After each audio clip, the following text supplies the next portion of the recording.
By 2024, the first woman and the next man will touch down on the moon as part of NASA's Artemis mission. This mission will use cutting-edge technologies to study more of the moon's surface than ever before, and to establish sustained exploration by the end of the decade. After that, NASA will use this information to make their next enormous step and send astronauts to Mars. So, are you curious about which rocket this program employs? Stay tuned to our channel, Fly Me to the Moon, for more information. If you haven't subscribed to our channel, please do so, and don't forget to hit the bell icon to get notified whenever a new video is posted. Over the past 50 days, Boeing employees and products have propelled significant advancements in human space travel. As part of the NASA Artemis program, which is named after Apollo's twin sister, Boeing will help put the first woman and person of color on the moon, and sustainably explore more of the lunar surface than ever before, as a part of the NASA's Artemis mission. Astronauts will be able to make the next enormous jump, all the way to Mars, because of the knowledge NASA and its private sector and international partners acquired on and around the moon. The cutting-edge heavy-lift rocket that will take us there is NASA's Space Launch System.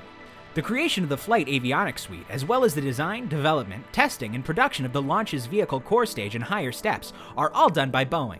At the organization's Stennis Space Center in Mississippi, a series of tests known as the Green Run were finished by Boeing-built core stage for the Artemis I mission. It was restored and sent to Florida's Kennedy Space Center to be integrated with the rest of the SLS. Boeing is currently constructing the primary stages for Artemis 2 and 3. The Orion spacecraft, Space Launch System rocket, and ground equipment will be tested as part of NASA's Artemis I mission, formerly known as Exploration Mission 1, which will take place at Cape Canaveral Air Force Station in Florida. Artemis I, the first in a series of more difficult missions, will be an unmanned flight that will lay the groundwork for human deep space travel and show our willingness and capacity to take human civilization to the moon and beyond. The spacecraft will travel farther during its journey than any human-built spacecraft has ever traveled, thanks to its launch on the most powerful rocket in the world. Over the course of a 4 to 6 week mission, it will cover a distance of 280,000 miles from Earth and thousands of kilometers beyond the moon. Orion will return to Earth faster and hotter than any other spacecraft in history, while staying in orbit longer than any other ship for astronauts has done without docking at a space station. Launch Complex 39B at NASA's upgraded spaceport at Kennedy Space Center in Florida will serve as the launch pad for SLS and Orion. The SLS rocket will generate 8.8 million pounds of thrust during liftoff and ascent to launch a vehicle weighing close to 6 million pounds into orbit. It is planned for missions beyond low Earth orbit to carry humans or cargo to the moon and beyond. The rocket will go to the region of greatest atmospheric force in less than 90 seconds, thanks to a pair of 5-segment boosters and 4 RS-25 engines. The core stage engines will shut down, and the core stage will separate from the spaceship after being rid of the boosters, service module panels, and launch abort system. The Interim Cryogenic Propulsion Stage, ICPS, will give Orion the powerful thrust it needs to depart Earth's orbit and go toward the moon as the spacecraft makes an orbit around the planet. Within 2 hours of launch, Orion will split out from the ICPS. Then, the ICPS will launch multiple CubeSats, or small satellites, to conduct various tests and technological demonstrations. The Space Launch System, SLS, of NASA is the foundation of a long-term deep space exploration program that will result in groundbreaking discoveries. NASA has been working on the Space Launch System, a super heavy lift expendable launch vehicle, since 2011. If something went wrong during launch and the SLS seemed like it might swerve back over land, the rocket has onboard batteries that would cause a controlled explosion over the Atlantic Ocean. Only in the VAB can the batteries be serviced and refilled. The batteries will, however, likely continue to function far into and after the 2 upcoming launch windows, according to NASA. With #Artemis, at NASA will land the first woman and first person of color on the moon. Take the next giant leap with us, NASA Artemis tweeted on Twitter. If Artemis I is a success, it will pave the way for Artemis II, a crewed mission to orbit the moon, to launch in 2024, and Artemis III, a moon landing mission that might launch as early as 2025. The Orion spacecraft will be used as an exploration vehicle that will be launched on SLS. It will be able to launch up to 4 crew members into space, offer emergency abort capability, sustain the crew for multiple weeks of missions, and provide a safe re-entry to Earth from deep space return velocities. A crew module, service module, and launch abort system make up its construction. 3 mannequins will be temporarily housed on Orion, and a Shauna the Sheep doll provided by the European Space Agency.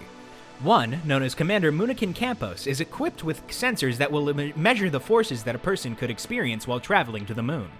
The initial design for SLS Block 1 that can send 27 metric tons of cargo to the moon is known as the Interim Cryogenic Propulsion Stage.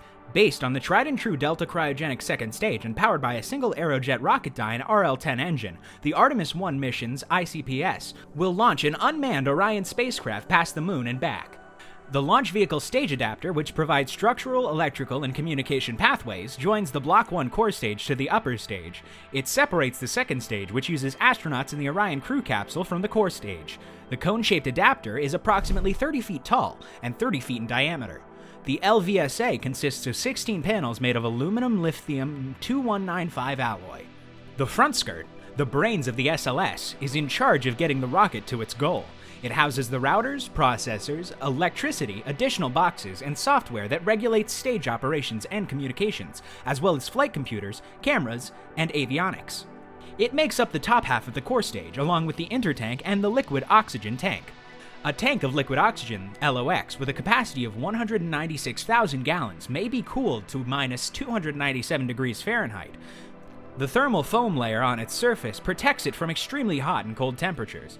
A test object at NASA's Marshall Space Flight Center was subjected to 170% of its greatest predicted flight loads before rupturing and spewing 197,000 gallons of water over the test stand in 2020, much exceeding the pressures of liftoff and launch. The SLS twin boosters are 17 floors tall and burn nearly 6 tons of propellant per second, making them the largest solid rocket boosters ever designed for human use. Each booster produces more thrust than 14 commercial jumbo jets with 4 engines. More than 75% of the launch's total thrust is provided by the SLS dual rockets working together. 2/3 of the core stage is made up of the liquid hydrogen tank, which weighs 150,000 pounds and can store up to 537,000 gallons of liquid hydrogen that has been chilled to minus 423 degrees Fahrenheit.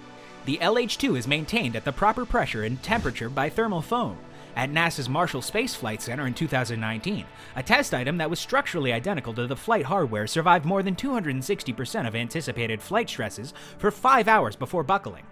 The engine section is a vital connection point for the 4 RS-25 engines that work with 2 solid rocket boosters to deliver a combined 8.8 million pounds of thrust at liftoff. In addition to its miles of cabling and hundreds of sensors, avionics also controls the engines from here. It was initially constructed vertically and then turned horizontally to attach to the LH-2 tank. 4 RS-25 engines will produce more than 2 million pounds of thrust at altitude. The propulsion system will give SLS around 8.8 million pounds of thrust during launch, more than any other rocket currently in use, and 15% more than the Saturn V. This thrust will be combined with 2 5-segment solid rocket boosters. An RS-25 version is currently being produced for Artemis missions beyond the initial 4. A crewed mission would not follow the same courses as the Artemis 1 test orbit. If it takes off, Artemis 2 will fly on a slightly shorter 10-day mission with up to 4 crew members to test that Orion can communicate with Earth, that its guidance, navigation, and control systems are up to par, that its propulsion system is capable of performing the necessary maneuvers to stay on course, and that life support systems powered by a service module made in Europe are functioning properly. Teams will test every onboard system as Orion loops around space on its initial flight. Hope you all enjoyed the video. Don't forget to subscribe to our channel and also hit the bell icon. If you like this video, please give us a thumbs up, and also check out other interesting videos on our channel.